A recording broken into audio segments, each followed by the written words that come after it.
another episode of the Being and Doing podcast. And as you are probably used to until now, I start all the podcasts by introducing the speaker through my own lens. And today with me is Nila Miller. And we had a very interesting encounter through the Humans of Gestalt. And we started a conversation about talking about passions. And one important thing that immediately comes when you see Nila is passion all over. And I think even if you would look at this video now, you would see the colors all around her. So that was my first impression of Nila. And then I continued listening to her and exploring what she has lived through. And it was extremely interesting to observe that richness and that the amount of intimate touch with creativity she has.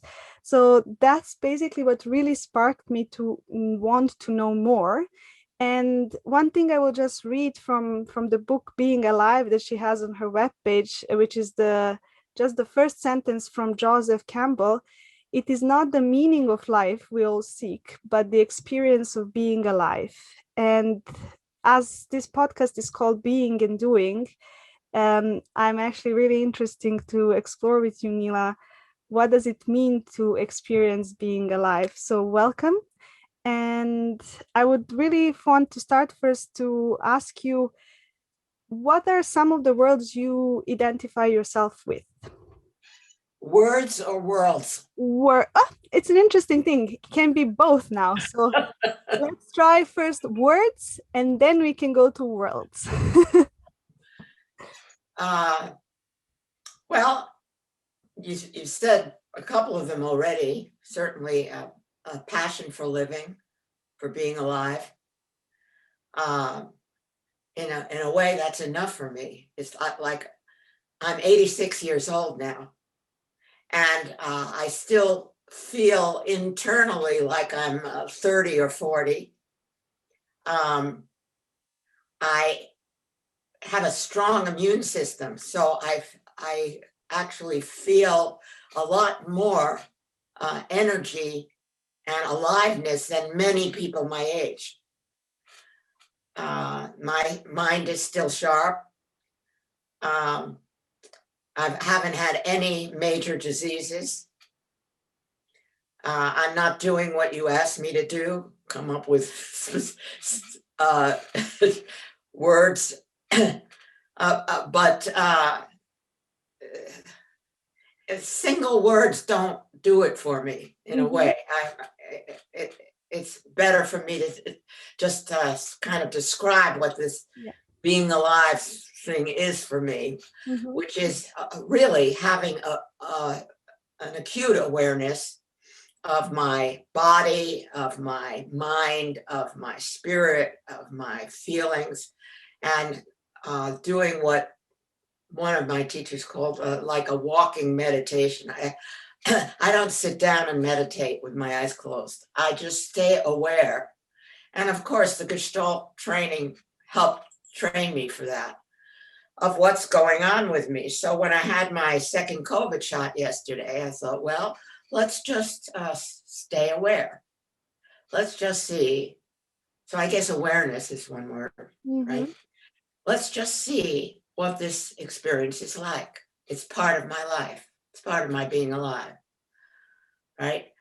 I had a very good night's sleep. I woke up this morning, and many people have said, well, if you're going to get symptoms, then it's the next day when you wake up, you'll feel. I felt fine. I kept looking and seeing. I feel a little bit sore in the arm, but I have muscle aches in my arms anyways, so it's no different from that.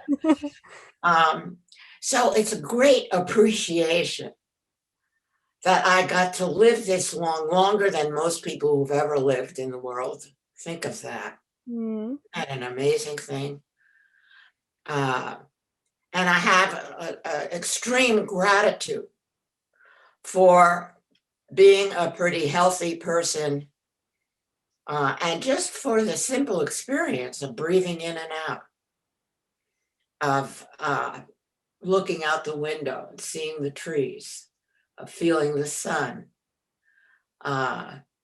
Someone wrote a book several years ago called The God of Small Things. Yeah. Remember that? And that many, many small things bring me joy. Joy is another word. I would say that my mission is to enjoy life and to help other people enjoy their lives. That's been true of me for a long time. So, and if I may ask here, I am amazed actually by the sheer experience of living 85 years on Earth. 86. 86, I'm sorry. Don't cheat me. I made you younger, but no. I'm curious, how many different worlds have you lived in? And yeah, what did you observe changing in those worlds over time? You know, that is such an interesting question. I'm afraid to get into it because I could take the whole rest of the time actually talking We can try. about it. But I have two main worlds I operate in. One is the one that involves an agreed upon reality, like the physical, biological world that we live in. And the other is Second Life, which I've been in for 14 years, which is online. It's a three-dimensional world where people interact, do projects together. I have relationships going back 10 or 12 years with people that I do groups with, that I create new projects with, that I do conferences with. It's a mecca for people who are who love to teach and learn, who are creative, who like to explore and have adventures. It's a marvelous place, and we're trying to figure out why more people haven't been flocking into this three-dimensional world, aside from using Zoom or Skype or FaceTime, which I also do. But the three-dimensional world basically adds a whole other dimension. And even though you're represented by an avatar or an animated figure, you can use your real voice, and you can share space with people and activities with people. So that's a really important world for me. When I was first learning how to use the world, I spent much more time in it than I do now. I go in now to do particular projects, to have meetings with people. I have been an innovator, and not only of this tool that I've created called symbolic modeling, but also founded a music library so that composers who compose for virtual worlds or virtual world films or whatever could have their music in a place that where people could come and listen in listening booths, which are rainbow notes up in the air that people can go sit up in. I have all my own music there. We have different concerts and things going on from time to time. And the building itself, we worked as a team to create this, is the most beautiful building I have seen in Second Life. It's an atrium. It's made all of glass. It's 3 stories. It's absolutely gorgeous. Then the other thing that I was an innovator for is a fairly new group called the Virtual Worlds Educators Consortium. So I, with 2 other educators, have put together a horizontal organization made up of educational groups all across this metaverse, where we're trying to solve different generic problems of educators in virtual environments, not to promote our own universities or our own projects, but to look at what are the things that we run into working in virtual environments, who's done research on it. We don't want to keep reinventing the wheel. How can we benefit from each other's knowledge and so on?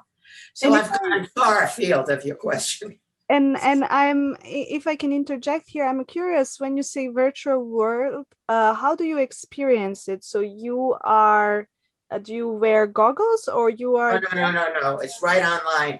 You go to www.secondlife.com. It's free to join. They'll put you through a joining process. You have to download a viewer in order to get into the world. You have a login, you know, a username and a login name thing. And then once you're in there, there are thousands of different venues. There's a search engine where you can look up, let's say,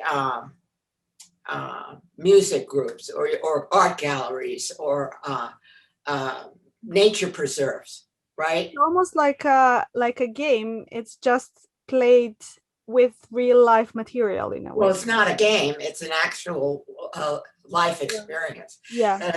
People who are in there consider it as much a part of their life as anything they do out here. Yeah. So, and then, I mean, usually when you go in, you're told about it by somebody who you know, or like me, who says, you know, I will get you a mentor in there or help you get acclimated to what you need to be able to do, sit, stand, walk, get messages, send messages, you know, all kinds of things like that. And then we'll help the person discover stuff in their own areas of interest. And then they will start joining groups. And then when they're in different groups, like there's a whole wonderful group called the Science Circle. Science Circle, made up of scientists who work in virtual and have all kinds of programs, all kinds of things to share. There are a bunch of different science groups, and they do exhibits, they do conference things. So if you came in, you know, I'd point you in that direction, or, I mean, you're interested in a lot of things, so, you know. So I can either experience myself seeing my avatar move around, or there's something called mouse look, where it will appear as though I'm looking out of my own eyes. Nice. Okay. I can go back and forth. I can also change from seeing the back of me to seeing the front of me. Yeah. So there are a lot of different controls or things that you can do to manipulate your environment. And the learning curve is kind of interesting. It takes a while, but I'm still learning. There are a lot of different things to learn, but it's a tremendous thing. Yeah, and those of us who are in there, we're puzzling why more people, especially during this pandemic, there was an uptick of people joining. I think sometimes people are afraid of actually that will they be able to learn the technology involved? But really, it's no harder than learning Zoom. I mean, you have certain things that you just pay attention to. Anyway, so those are my two basic worlds. But then within my physical world, I have my art world. I take a lot of art classes. I have my music world. I'm working with a music ethnographer who's writing a whole chapter about me as a bridge person from the folk revival to early rock and roll. That's been very interesting. And he himself is a musician up in Canada and does things at a folk club there on YouTube. So I go to his concerts and we talk on Zoom. I've got lots of different worlds, I'll put it that way, in probably every art you can think of, and also physics. And I'm in a group exploring creative physics, like how to think about physics in creative ways. Wow. That meets once a month. and other things that'll come to Cool. me. Actually, there are many questions that span out of everything you said, and I will start with living living life as meditation, and it's something that having that constant moment-to-moment awareness of both your inner world and the outer world, and how the outer world impacts your inner world, is I feel it is a difficult thing. Yes. And the other way around. And the other I'll way have to around. tell you how I healed my finger. Yes.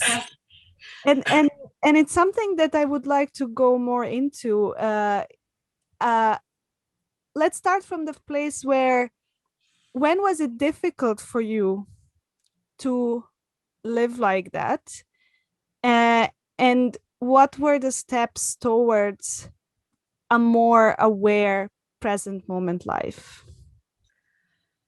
Well, that's hard to answer, because I think some people, and I put myself in this category, are born with the impulse to be aware, just like some people are born with other. I mean, I watched this Master Chef Junior thing. Little kids from 8 to 13 who've been cooking since they're 2 or 3, and turn out these fantastic meals that chefs 3 times their age can't do. There are people, I think, who are born with a proclivity for awareness, and I think that was true of me very young, that I was always very interested in what's going on inside me. How does that affect the way I am interpreting what I'm seeing? What are my parents doing in this respect? My father, who I've inherited a lot of good stuff from, including my health, was never self-reflective. My mother was. But when I went to a school for higher consciousness called Eureka, the Eureka Institute. I don't know if you know about it. No. It was created by a guy, an adept named Oscar Ichazo from, I think it was Peru. My then husband discovered it, and him. One of these magical things went down to approximately where it's supposed to be. He didn't know exactly how to find it. He kept running into people, blah, blah, blah. In that school, we did many kinds of meditation. So that has happened in your school already? In this school, in this Eureka Institute. We did many kinds of meditation, chanting, a meditative massage called Chuaka. We were exposed to lots of different meditative forms. And then I had an experience with a guy named Greg Tiffin, who is no longer with us. I don't know how much time we have, but I got to tell you this story. Go for it. This is fascinating. This guy was a professional military officer. He'd been in the military all his adult life. And he started having these weird dreams where Tibetan monks, we didn't even know what Tibetan monks were, but these monks in orange robes were coming to him in his dreams, telling him that he had to come to Tibet to learn what they needed to teach him. And he thought that this was ridiculous. He thought he was going crazy. The dreams kept coming, and he finally went to a shrink or a therapist, and he said, I don't know anything about any of this. It's driving me nuts. I'm a military man. And the therapist had the presence of mind to say, unless you've listen to that voice. This is going to be bothering you the rest of your life. So you better go. In the dreams, the monks told him where the monastery was that he was supposed to come to. He went. He stayed for 2 years. He learned all kinds of stuff. He came back. He was in the Boston area at the time, and so all the Gestalter, all the people who were in the business wanted to go and see this guy because he was doing readings using the stuff that he'd learned. So he switched from being a military man to being some kind of an adept. And so I go for a reading. I come in there and he says, well, you may be disappointed by what I'm going to tell you. He said, most people have a definite blueprint for the kind of house they need to build while they're in this life. He said, you don't. You're an eclectic. You can do anything. It's like a vacation life. You can learn from anywhere. You'll put things together, blah, blah, blah. And then he said, and now we're talking about this is like in the early 80s, right? Yeah. He said, you're going to do something that involves computers and art. Now, this was like 40 years ago. I knew nothing from computers. He told me to get a computer. He said, I don't know when this is going to happen. He said, I don't even know what I'm talking about, but this is very, very clear. All right, so years pass. I forget all about this. And then suddenly I'm in Second Life, creating a way to use arts processes for virtual learning. And suddenly, boom, I remember Greg Tiffin and what he told me 40 years ago, because I thought he was full of hot water. I couldn't even connect to what he was telling me, except that I liked art. I told him nothing about myself, so he didn't even know that I did art, I did music. He knew nothing about me, but apparently he did. So I realized, all of these awarenesses or these connections, the people I've run into, I could tell many stories about many people like this that I've run into in my life who read my, whatever it is, or I read them or whatever, and connections got made, which then became conscious later. So that's been a thread running through my entire life. And I'm curious here when you say about the readings and about someone having the capacity of somehow intuiting your inner world. In which framework do you put this? Because obviously as scientists, we are limited in thinking in very deterministic ways. And something like this sometimes for us can seem even inconceivable.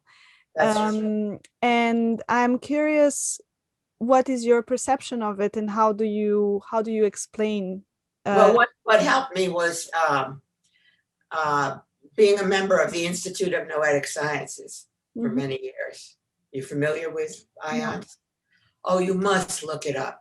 Okay. These are bona fide scientists who've been studying consciousness for years and doing all kinds of research and experiments, writing up their research and so on. And it was started by Edgar Mitchell, who was one of the first astronauts who went up into space. And he had an epiphany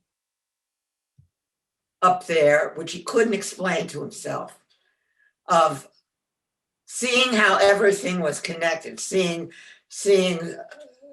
the Earth, seeing the planets, seeing himself and his connections and things. And he came back from that and created the Institute of Noetic Sciences. He wanted to get bona fide scientists together to help him understand what had happened to him, but also what its relationship was to the natural world and to our consciousness.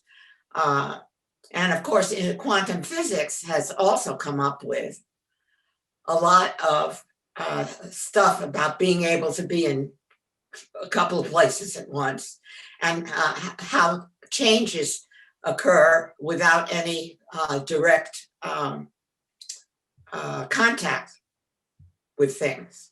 Mm-hmm. I'm probably saying this awkwardly, but you probably know exactly what I'm talking about. Well, I'm not a physicist, so I would need to ask and find a physicist to elaborate on this. But I'm interested in just the concept you have for yourself. So that is it. It is. It can be a legitimate study of science and scientists to figure out the relationship between human consciousness and all of the phenomena that exist in the natural world. That they're and they have come up with amazing research about some of these connections. And of course, the people studying these out-of-body experiences where people die and they die for a little while, and they see themselves, they hear the conversations that are going on with doctors, they can repeat what was said when they are supposedly out of this world.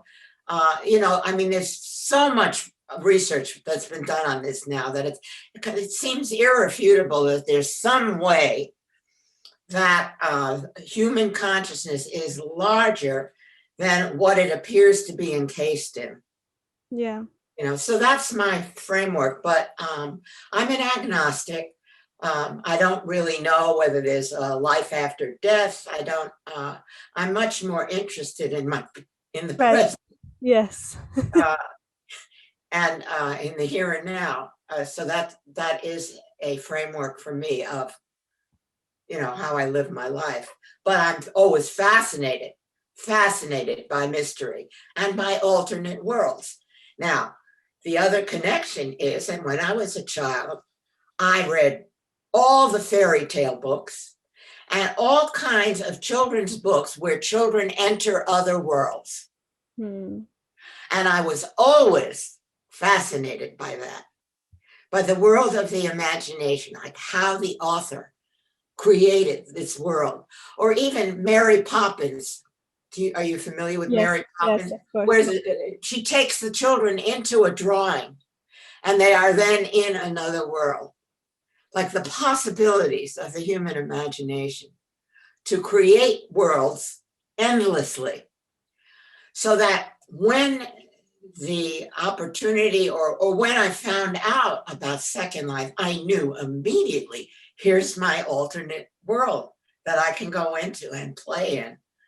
And it felt like coming home. It felt like all of this fascination with alternate worlds, that this was just a continuation of that. And I'm curious, so I always think of this movie Life is Beautiful, where you have Roberto Benigni, I think, as the main character, kind of making the world a play for his son, in a very dire circumstance. And I feel,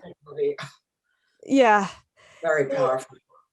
So in a way, for me, that's sometimes the role also of a therapist. The therapist is always embedded in the current world, and sometimes it is extremely difficult also for the therapist, but the therapist kind of already tapped into this pool of possibilities and can expand the possibilities of the client.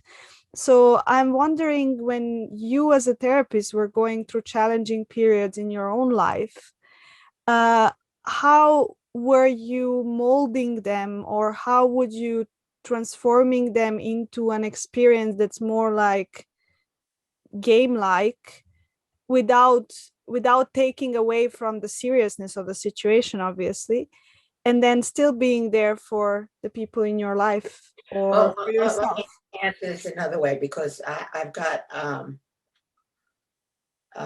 like one of the most powerful, difficult, but also enthralling experiences of my life was when my 21-year-old daughter died.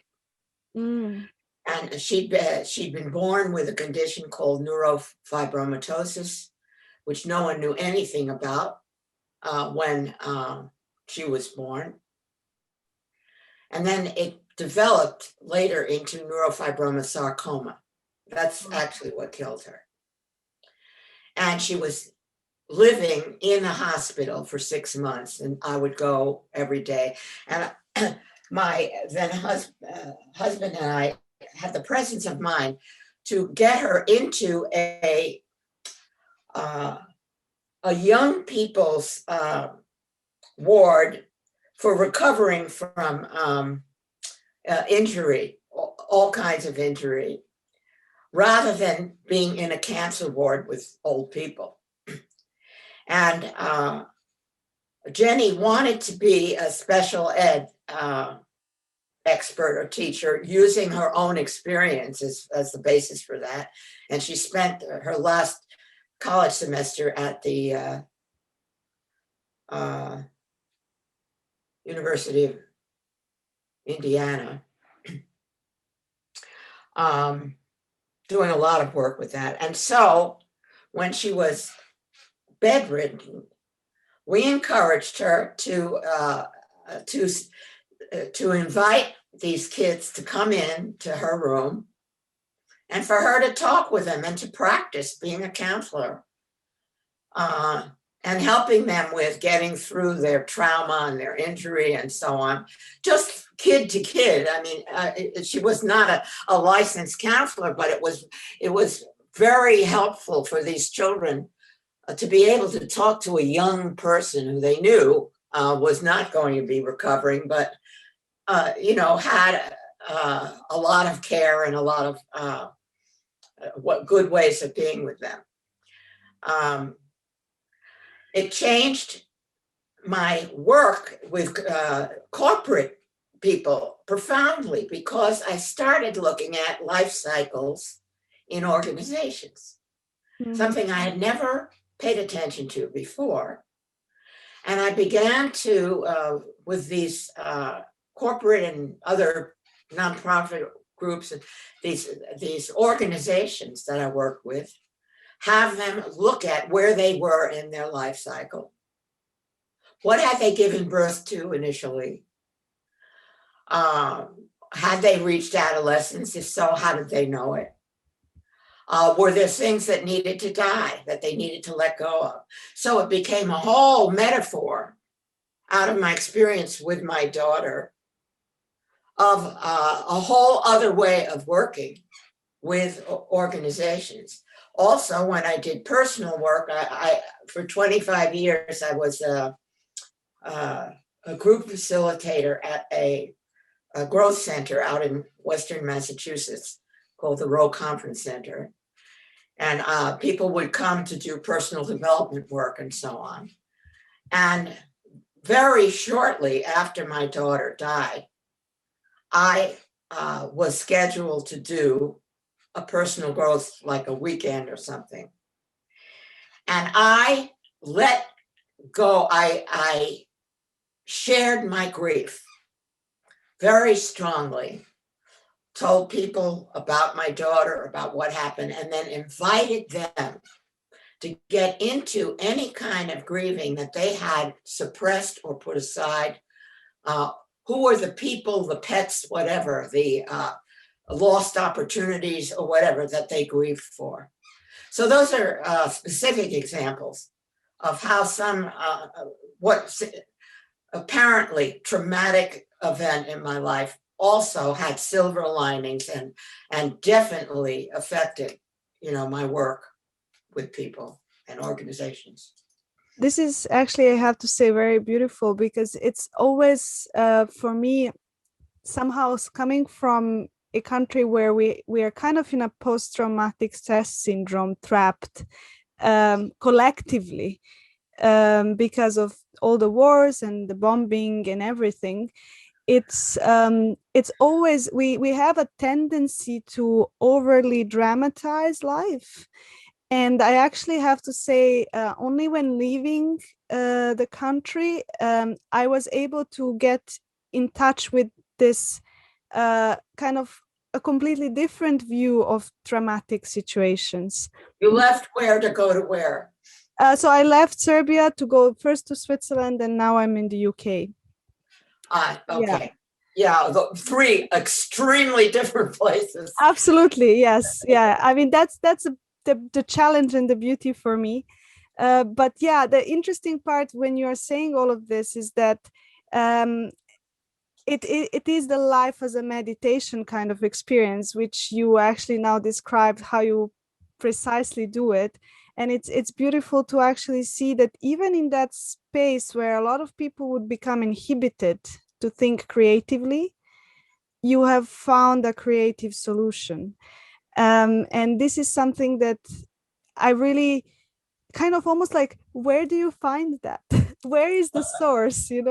I mean, it's a very simple, naive question, but it seems that your brain is somehow almost malleable to an extent that's sometimes inexplicable to maybe many other people. So yeah, I'm very curious.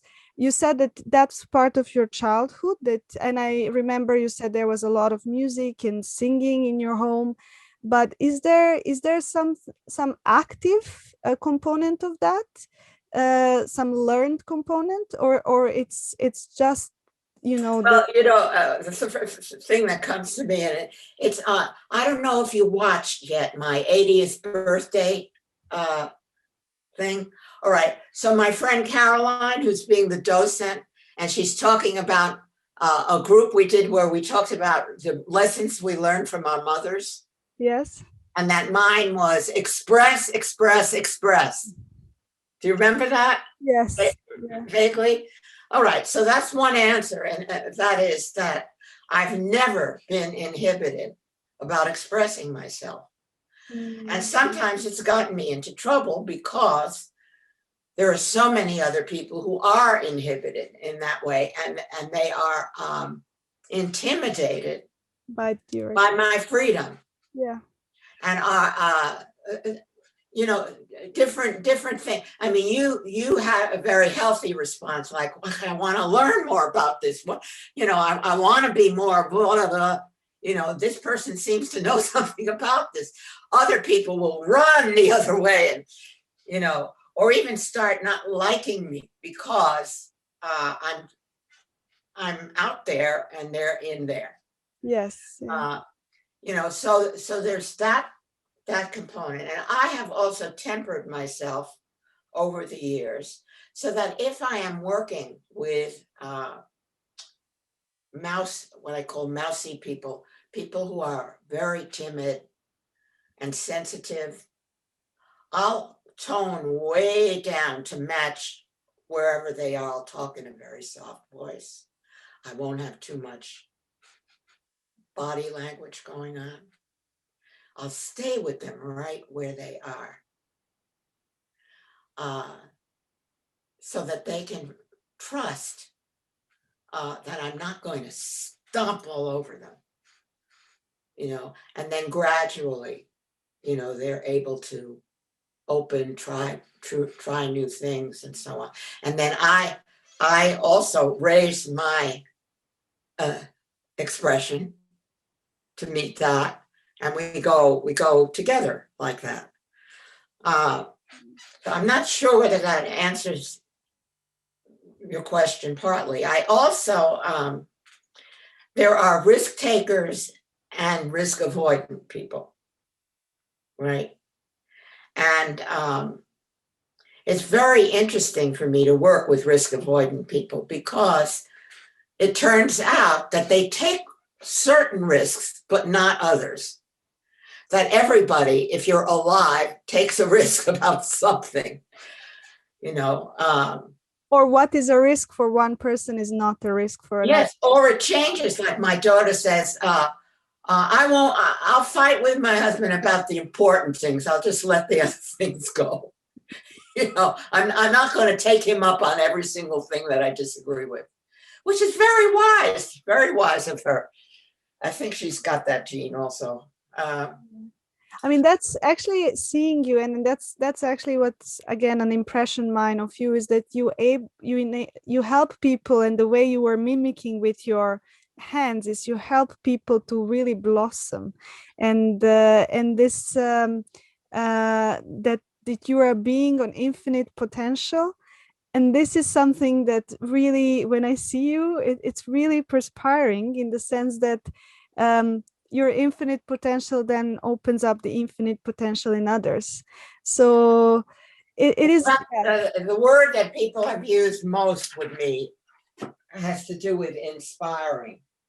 I inspire other people to do things that they would not have considered before that, or either haven't thought of, or have been afraid of, or need to have models of, or whatever. I'm looking for something now because I think that you'd find this very interesting.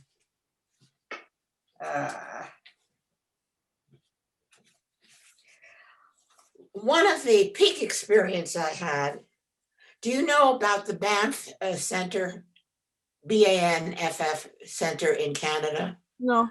It's in Western Canada. It's a marvelous place where people go to learn to be leaders. And they also use the arts a lot.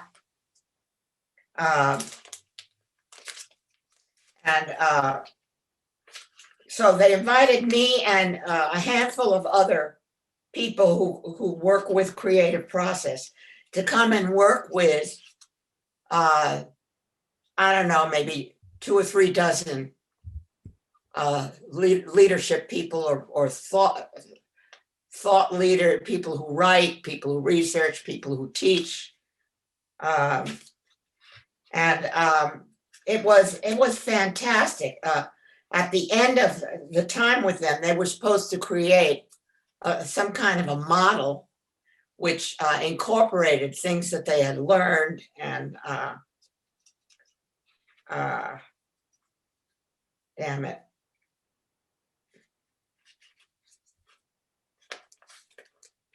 My metaphor as a lead facilitator is that I'm in an intricately carved wooden jewelry box with a simple lid that's easy to open. Inside me are all sorts of jewels and trinkets, which I can make available to my owner, to Nila, or to go with what she's wearing, the project, and can also loan or give away these gems and precious metals to others, the client group, for their use. Sometimes the selection process is overwhelming because I have so much inside me, but if I really look and see what's needed, I can make the right selection or ask for help with it. Some of what I offer has a price attached to it, but I also like to give gifts, resources, extra support, laughter, whatever, whenever I can. And this helps me think about being basically open. The lid's not locked. And trusting in my dealings with people. I hope this, I found this because I think it's part of the answer to your question.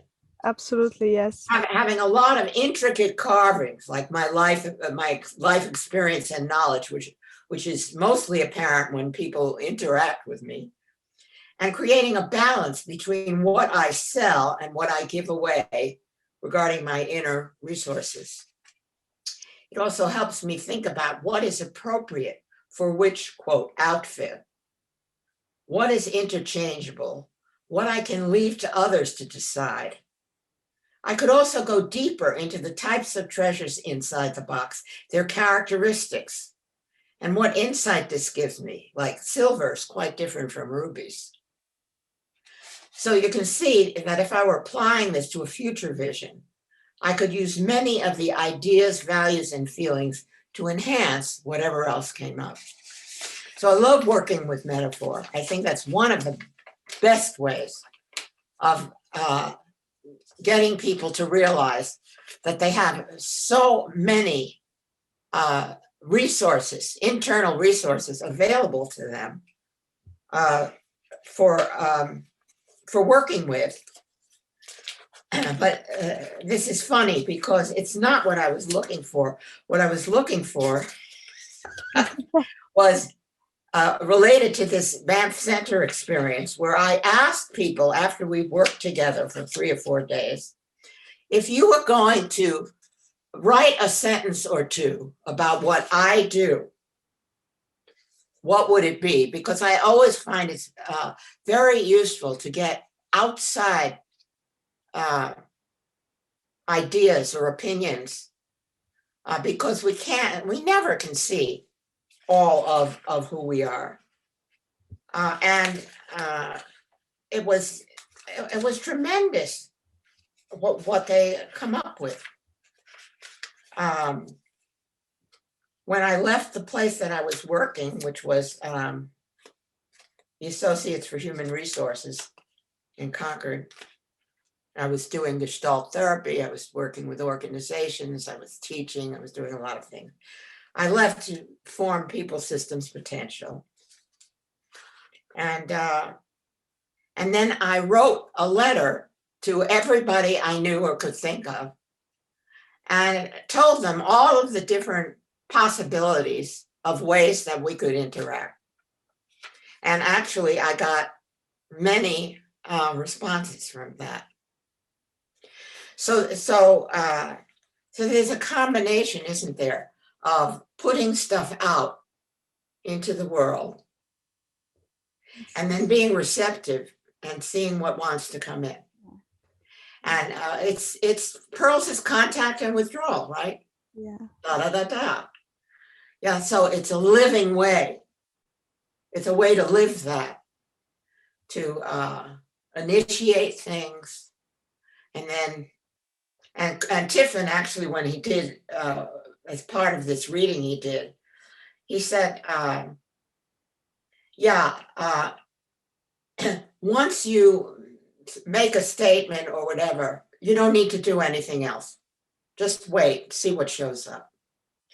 And so I wrote a book called Counseling in Genderland. I don't know if you saw that. Yes, that's another thing I want to get to. But before I get to that, I actually have questions concerning therapy and your journey there, because I read this morning that you had Gestalt experience, but also experience in Jungian therapy and other styles. So first of all, I want to hear a little bit more about your Gestalt journey. And did you work with Pearls directly? And he did. I think his last full training workshop at our house in Lexington, Massachusetts. It was 4 days. There were a whole bunch of Gestalt therapists there. I still clearly remember the work that I did. And I was his, Bob and I should say, you heard something about it in the Humans of Gestalt thing. Yes, but Bob is a lifelong friend. Yeah, and we were married. We need to not assume actually anything, because I'm not sure if people know even who Fritz Perls is. Oh, okay. Well, Bob was my husband of 17 years, and we studied Gestalt together. But he went on to create something called visual language, or putting visual material and text together, and that's a whole other story. But so Fritz was coming to Boston, and we were going to host him. And at first he was going to give a lecture at Boston University, which we would take him to, and then we'd take him to where he was staying, and then we would actually he was staying with us, and then he would be doing this workshop at our home in Lexington. Now, for people who don't know, Fritz Perls or Frederick Perls was the founder of Gestalt therapy, along with Hefferlein and Goodman. They wrote a book in the 50s called Gestalt Therapy. And the way I discovered Gestalt, I think I may have told this story on the Humans of Gestalt tape, but for people who didn't hear that, I was working at a bookstore. I would take over the arts and psychology mezzanine when they went out to lunch. And I would pull books at random, off the shelves. And one day I pulled this Gestalt therapy book. I didn't know what Gestalt was or what it meant. And when I looked in it, I had an epiphany, because it was like the way my brain was organized. I said, I've got to learn more about this. I read it from cover to cover. I did all the exercises. I read everything else that he wrote, and then started reading other ones. But it wasn't for a number of years that I actually did Gestalt therapy training with him and probably every pioneer of Gestalt therapy. I've probably worked with all of them. And part of my job was bringing people to this center, the Associates for Human Resources, to do public workshops and then to work with our staff in a training way. So we worked with Isidore Fromm. We worked with, there's a whole list of people. So I got a very good training and background in Gestalt. And at the time, there were no degrees. You just studied Gestalt, and then you set up your practice. I had a natural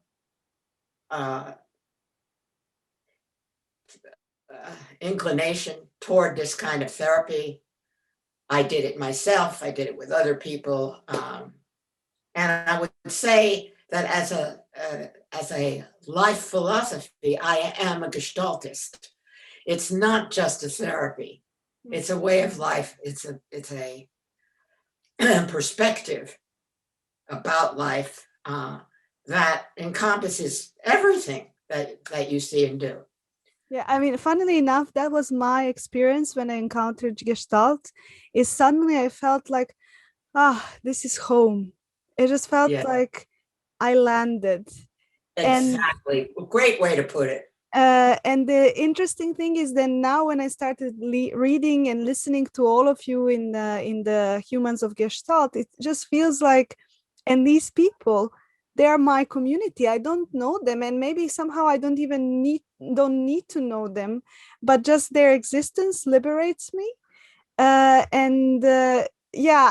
actually, for the audience, I would like to try to explain what is it that Gestalt brings out in you, and what is it that you learned from Gestalt, if it's possible. I know that's a very big topic. Oi! But let's as we say in the old country. Ouch. Let's try to decompose it as far. Well, for one thing, living in the present, being in the present moment and nowhere else, and valuing what's happening in the present as your life instructor, your teacher. Right now, you're asking me questions that are making me think and pull out stuff that I think is going to be responsive to what you're asking, realizing that there's a lot more that I could offer or say, and then just trying to stay with whatever our process is. So being in the here and now, that's certainly one. The second is one we referred to before, the contact and withdrawal.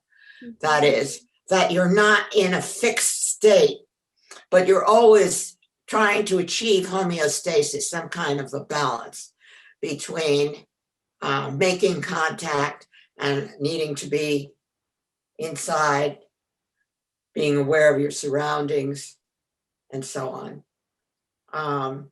And then for me, in particular, the connection between the arts and Gestalt has been very important. And I still, when I have people make symbolic models in my virtual world, I have them become these models and speak to the maker and have dialogues or parts of them. Maybe there's a particular color. What is it like being red? What is it like being a cube as opposed to a triangle?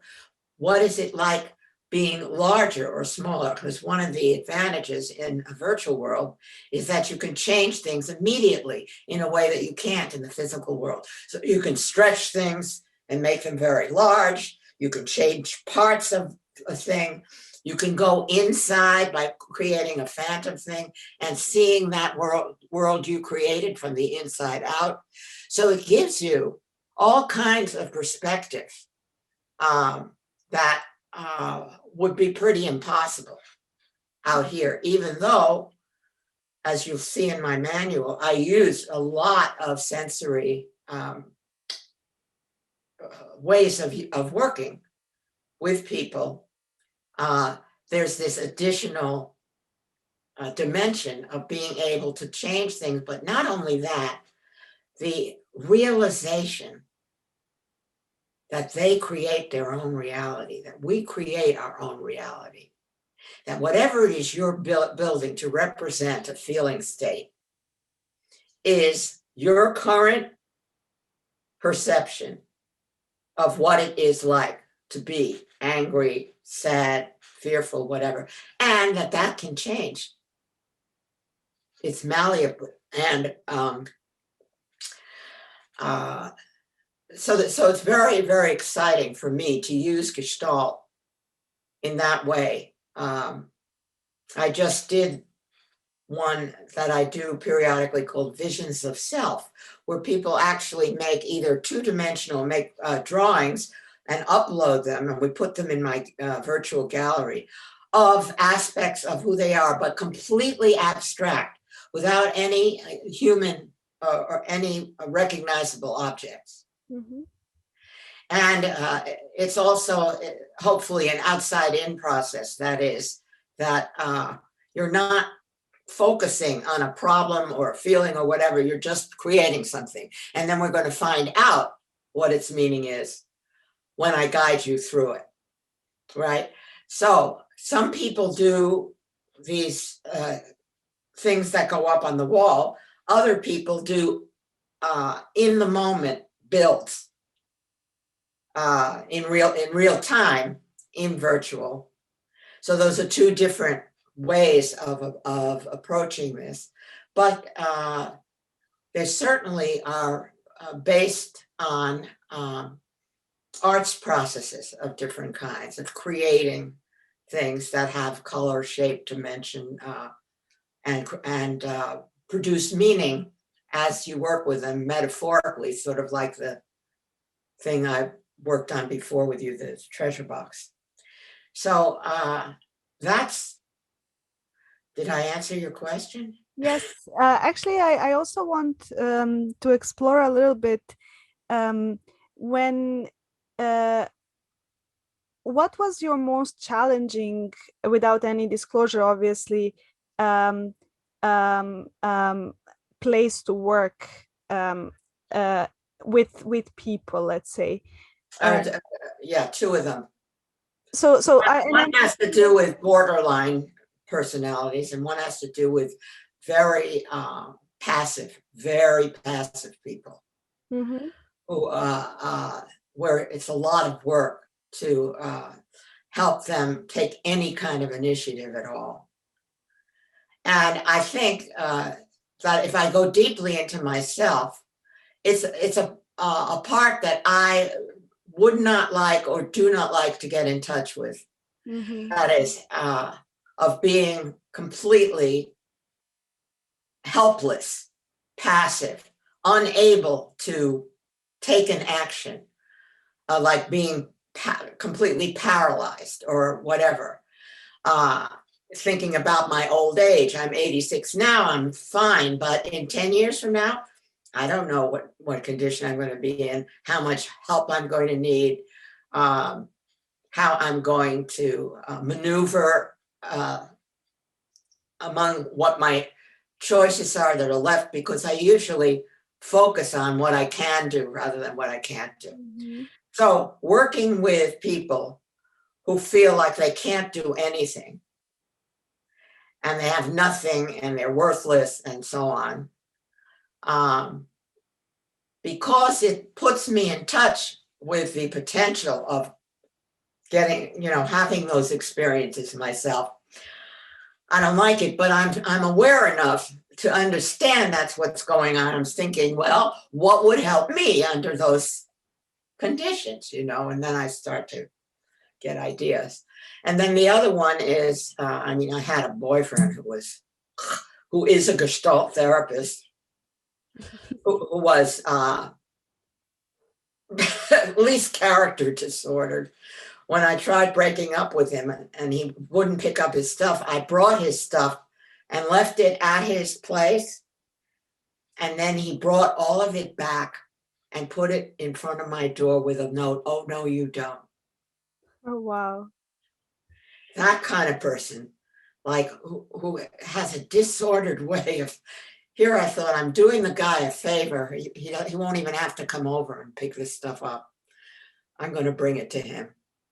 Good old me. And then to have it land again. And then to be in the position of, well, do I throw it away? What do I do with this? That's another challenging thing when people have what I call a screw loose, that they're not, that there's some part of their mind that's not thinking rationally. And so they're doing things which I guess make a lot of sense to them, but no sense to anybody else or to me. And so what were your ways of dealing with these situations, at least internally, if not externally? Well, I did finally, I took out a few things from his belongings, that like a back roller that I thought would be a really good thing to have. I dumped the rest of it, and I didn't have any more contact with this person. He was not a therapy client. Well, he came to a group of mine. That's how we met. But it would be too long to try to go into all of that. But the way I dealt with it was that I thought, well, all right, here this is. This guy is not going to come and pick this stuff up again. So now, in effect, he's given it to me, and it's my prerogative what I do with it. Yeah. And then for people who are very depressed or very passive, I learned how to sit with them and then notice small body movements. And then would bring their attention to the fact that something was moving. And I wonder what it was saying. And that would often engender more liveliness, or even an attempt to suppress more, which of course doesn't work, because you have to breathe. You can't just turn it off. So staying with what is, not trying to change the person, but just staying with what is, and being what one of my great teachers, Arnie Mindell, calls an exquisite observer, noticing small things. In my, I don't know if I share this story on Humans of Gestalt, but I love to tell this story of the guy who told me he was finished with his work on his mother, and he wanted to thank me, and da-da-da. And while he's telling me this, he's killing an ant on the floor. He's squashing an ant. Mm-hmm. that led, of course, to a whole bunch of work about his actually having wanted to kill his mother at times, but never admitting it to himself. Yeah. Yeah, that's the beauty of the therapeutic art, I would say, is that everything is in the eye of the observer as well.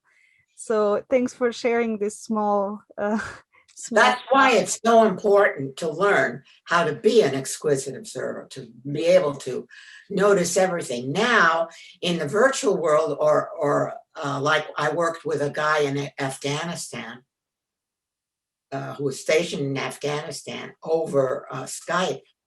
Mm-hmm. I couldn't see the whole lower part of his body, but I could hear. Like in these situations, I have to pay attention to vocal rhythms, the sound of the voice, the vocal tics like or you know, things that are going on that you might not pay attention to when you have the person in the room.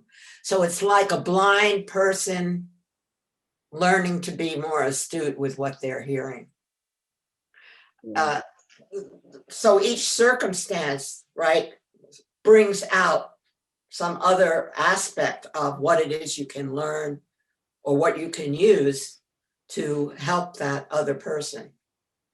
And I actually have to say that's also what I admire about you, is that you constantly talk about learning, and learning seems to be a indivisible part of your life. So it's really, I'm also curious about how is it that you just don't get tired of learning, and you're just like, I can't learn anymore, like it's enough, you know? Well, because it's part of my lifeblood.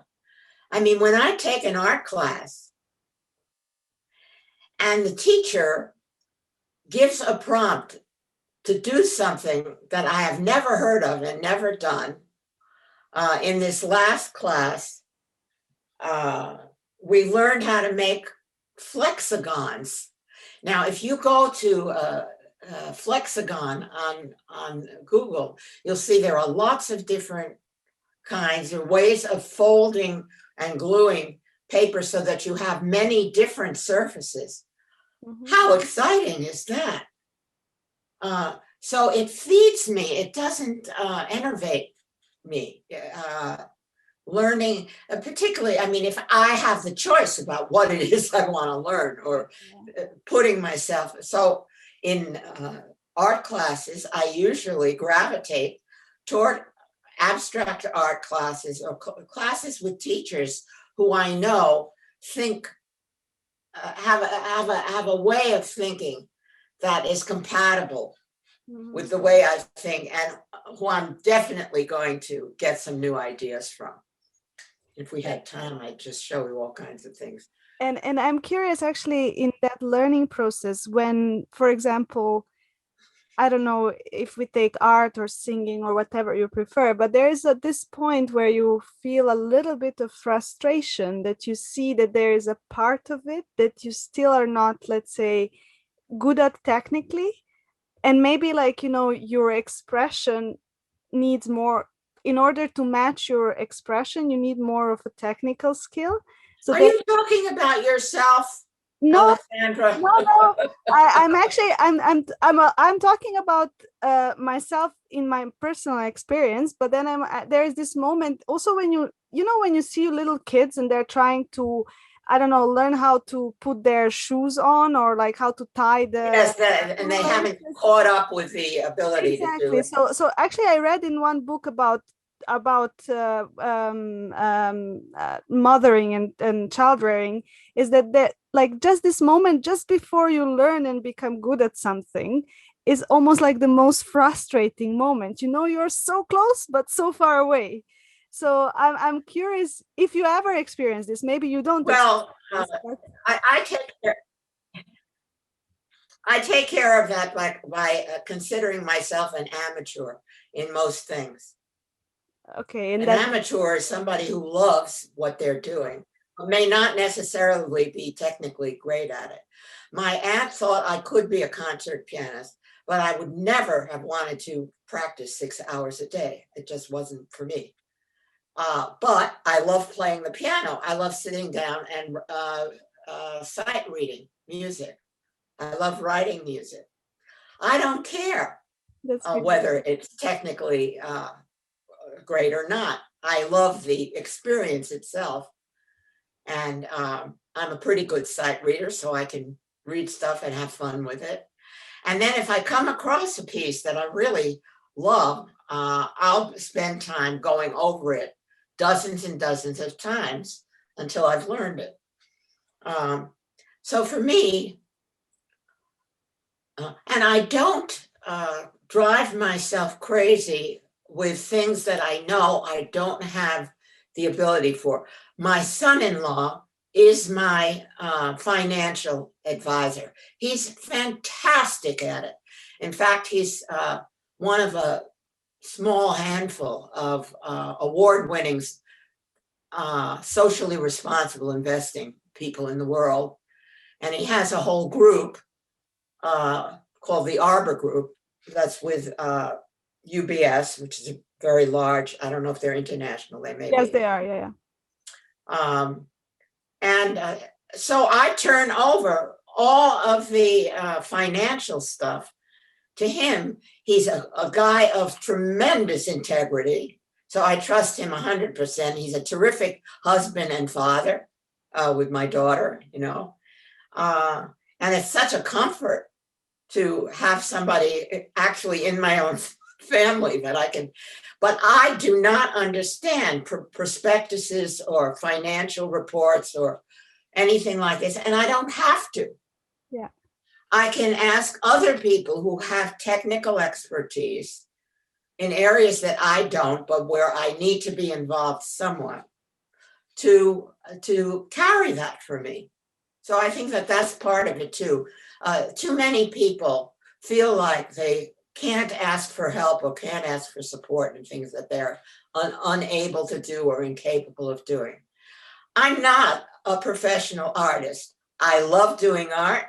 I would say that my art, I do pretty nice art. I mean, art that pleases me, that I get good feedback about, but I'm not a professional artist, so I don't have to worry about putting, having shows in galleries or selling my art.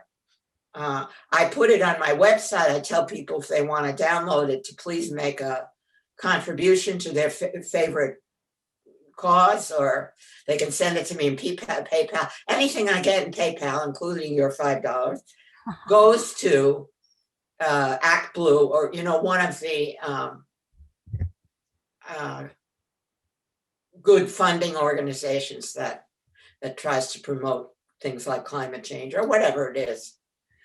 And this actually really comes back now to me in the topic of success, because the reason I actually like people like you is that we are somehow sometimes caught up in performance, and your life is performance and art, but somehow in a very beautifully tied in way.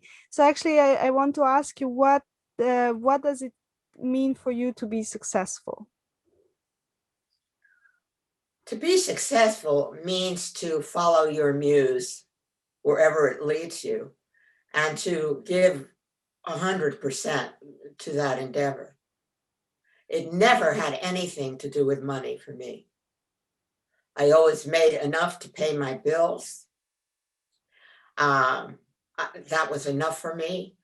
Time is what is of the greatest value. So, just in terms of values, I have to look at it in the light of success. So for me, success is being able to use my time in such a way that I am helping both myself and other people simultaneously in some way or other. Like we're doing now, this helps me, this helps you, this may inspire other people, it may not. I don't care. We're doing this now. It's interesting. If people pay attention, they may pick up some things that give them ideas. Who knows? I will never know, probably because I won't get the feedback. But the success comes from actually having committed myself to this process. which is, from my point of view, a successful process because you're asking good questions, things you're really interested in. I'm talking about things I'm interested in. So what's not successful? Yeah. I actually, what you said is exactly now for me.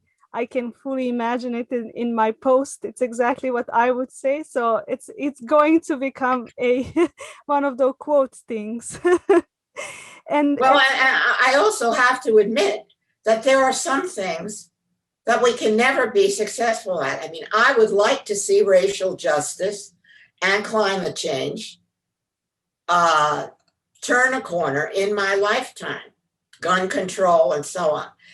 It has a long, long history of like one slow step at a time.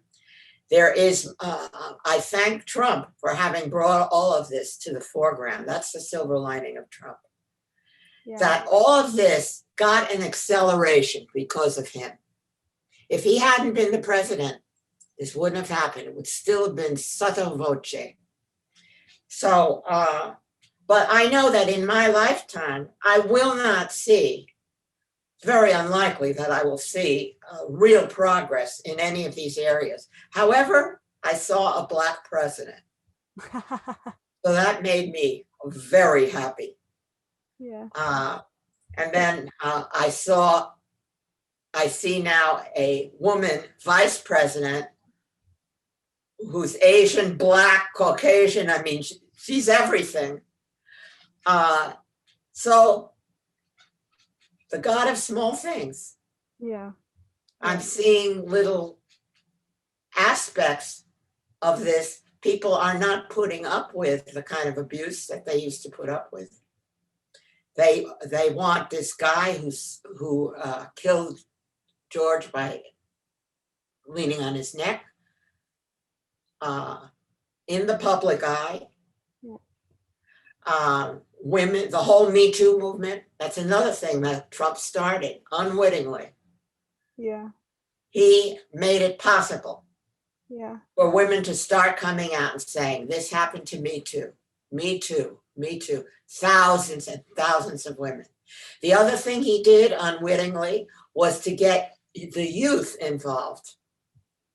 Young people are now social change agents more than they have ever been at any time in history.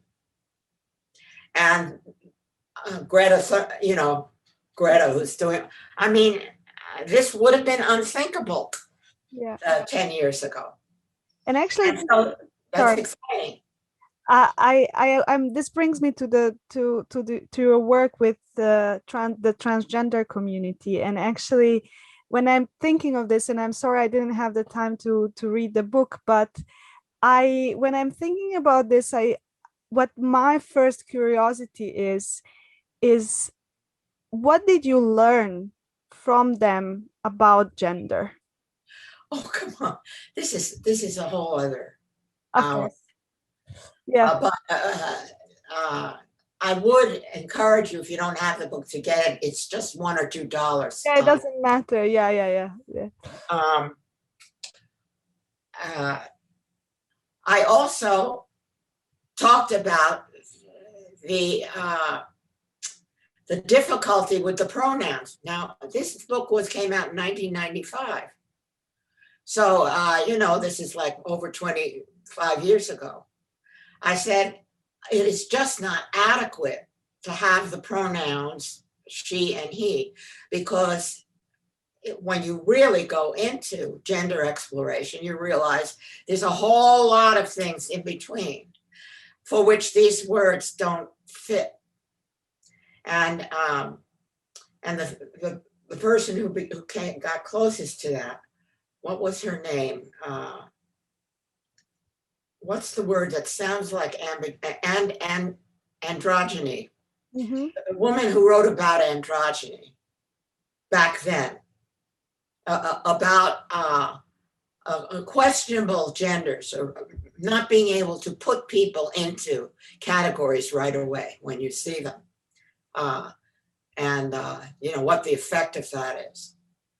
So I was already kind of bringing up things that people weren't talking about.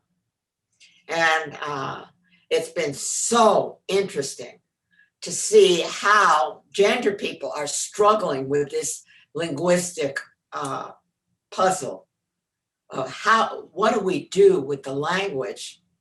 Now, as a former English teacher, this was before I was a therapist, to use the word they or them for a single person, it is so hard for me. I'm hardwired with grammar, grammatical rules of different kinds. So it requires, to come back to your question, it requires a shift in my own perspective to be able to use language the way they want me to use it in relation to them.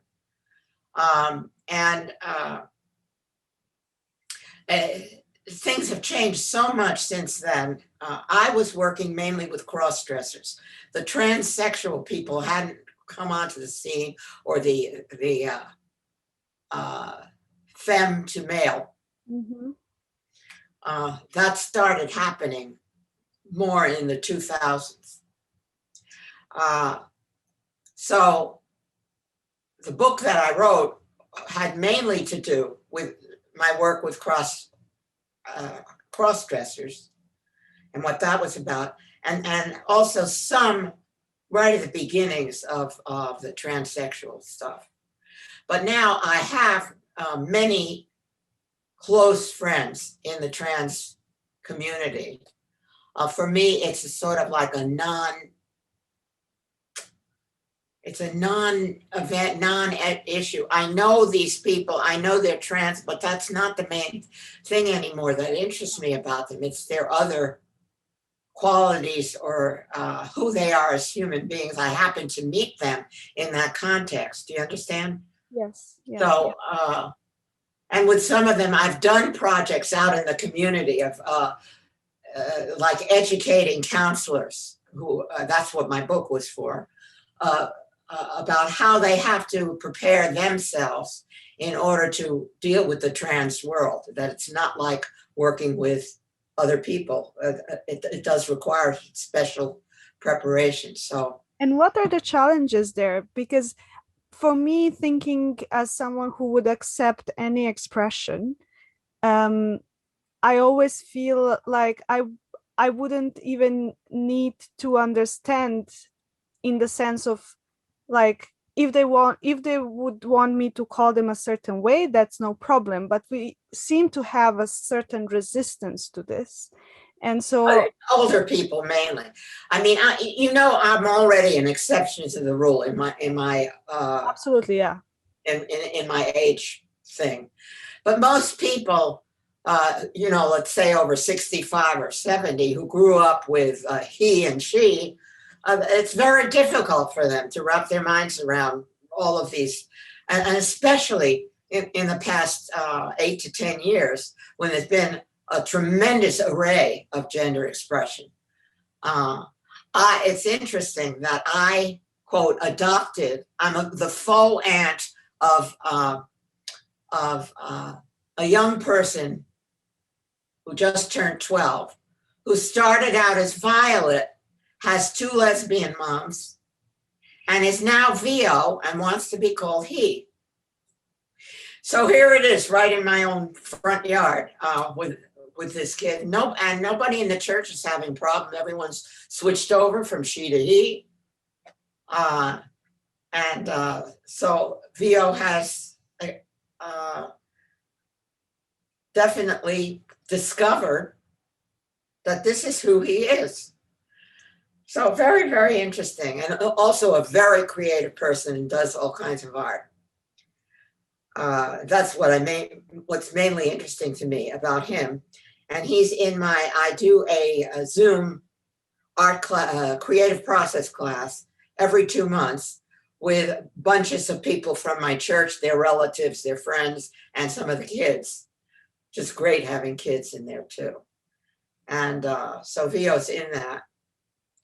And I just made a bag, a birthday bag, because his birthday is, I think, next week, with many, many different goodies in it. Some are old, some are new. None are borrowed or blue, I don't think, but all different kinds of little surprises, things too, because that is, for me, that's like the treasure chest of who he is, to keep unwrapping different things and finding out more and more about himself. So, wow, that is, yeah. That, I mean, as you say, at the end of the day, that is only one aspect of who they are, and it doesn't really matter. It's just, as all of us, we have a lot of different expressions. So I but think they do sometimes, need to have a community. They need to have a community, just like Black people need to feel safe and protected and connected with each other, even though they're out in society in all kinds of roles. That there is something about feeling a basic safety from which you can emerge. So the trans, on Facebook, there is a group for Fantasia Fair, which was the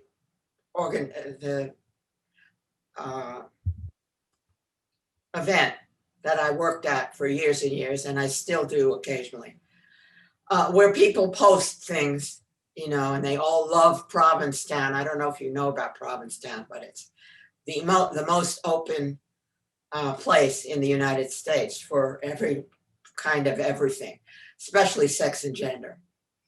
And they have all kinds of events and parades and all kinds of events. And that's where Fantasia Fair is held, usually the third week of October. And they couldn't do it this year because of COVID.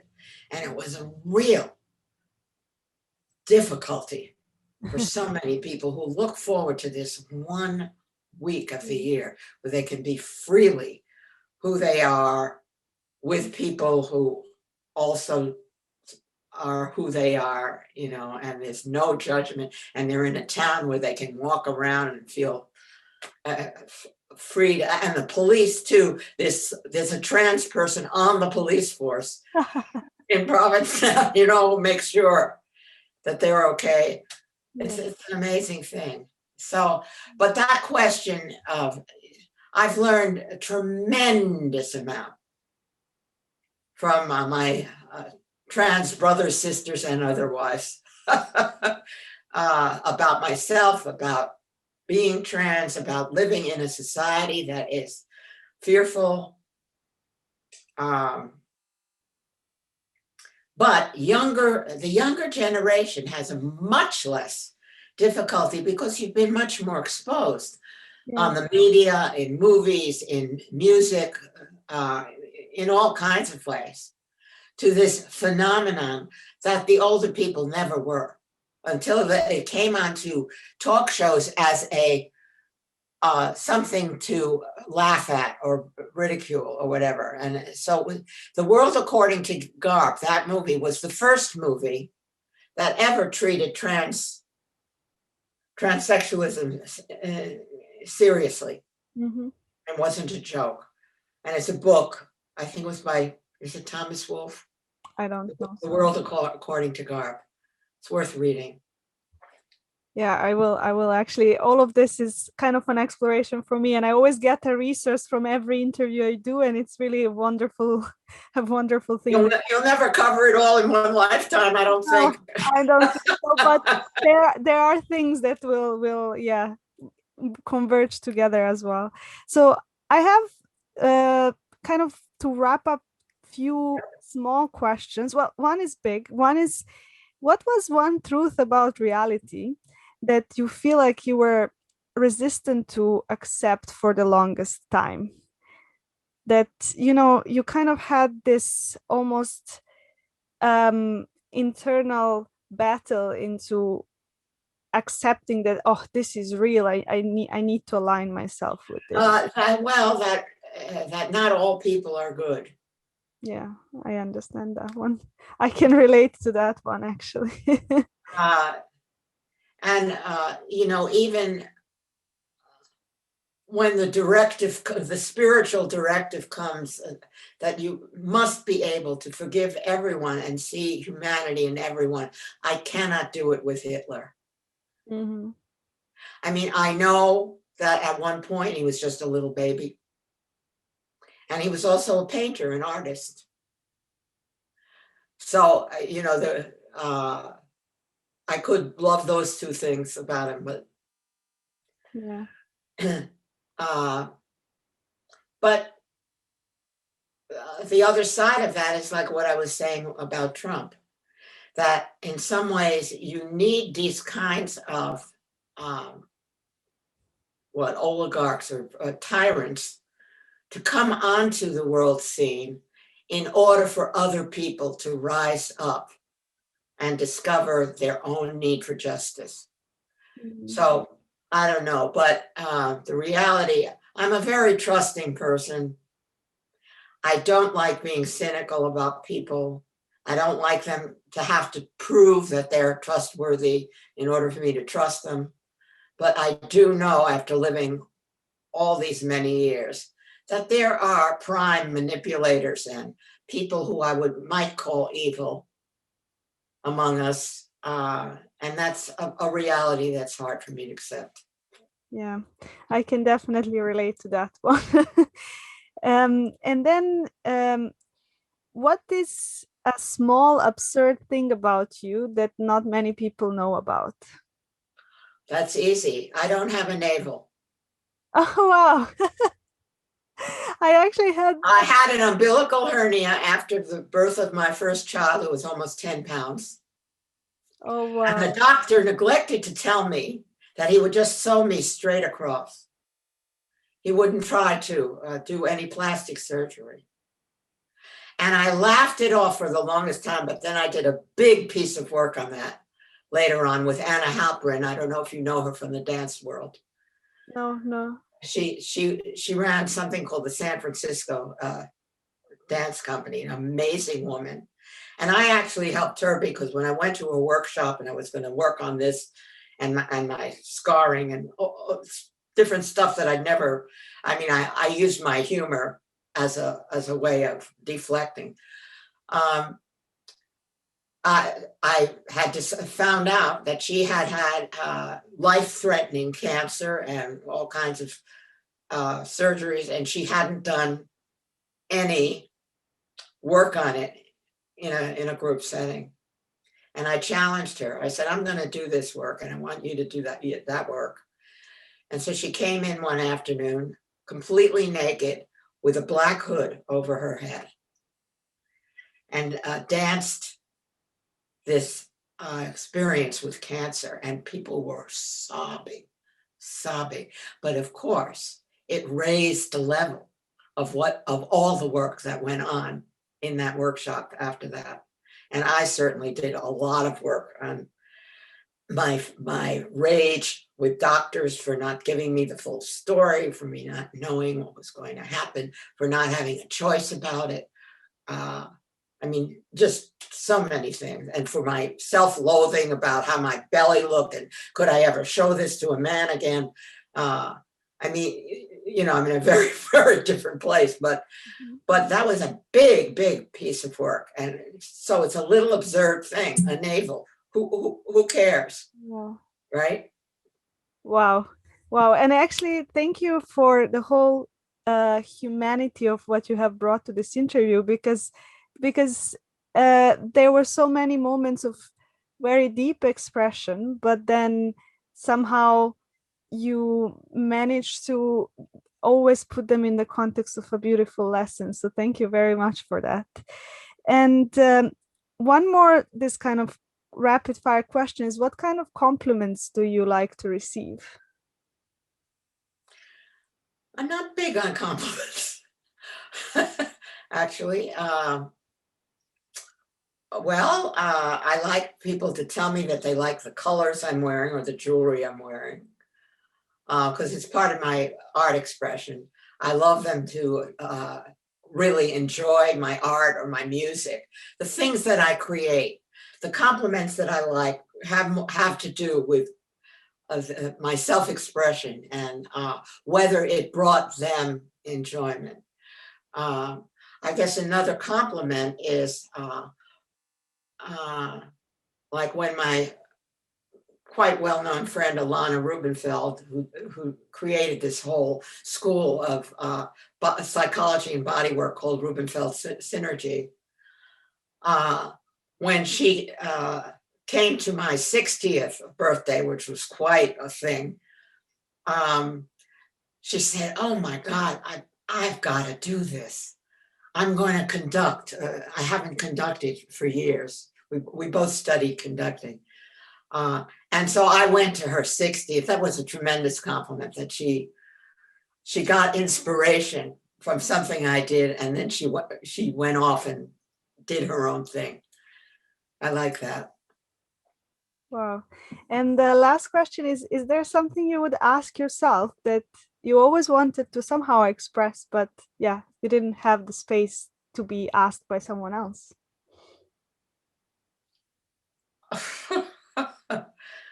Gosh.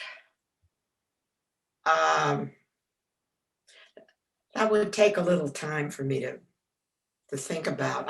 Nothing comes to mind, because I've been asking myself questions all my life.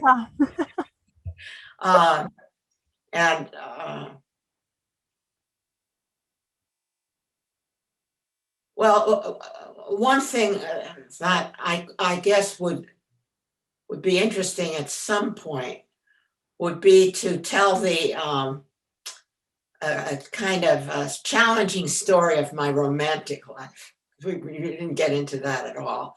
And I would say that is the part of my life that really didn't work for me. Everything else did. But no one has ever asked me, and I have certainly done stuff with it. Like, I did a whole collage of all my old boyfriends and lovers and wrote a little bit about each one. But I think that there's something probably still unfinished about that, but I'm not sure. Well, that can be another podcast, actually. I don't know. You have just heard the story of Nila Miller, truly a creature of infinite possibilities. Born into a family of artists, she pursued a major in creative arts and has made arts and composed music throughout her career. In addition, she maintains a Gestalt therapy practice. Throughout her eclectic life, she has used expressive media in almost everything she does. A large part of training others has been teaching teachers, coaches, therapists, and business-oriented individuals how to utilize art-based processes in their work. You can connect with her and find more information about her work on www.peoplesystemspotential.com. Enjoy, and I hope you continue joining me on this journey.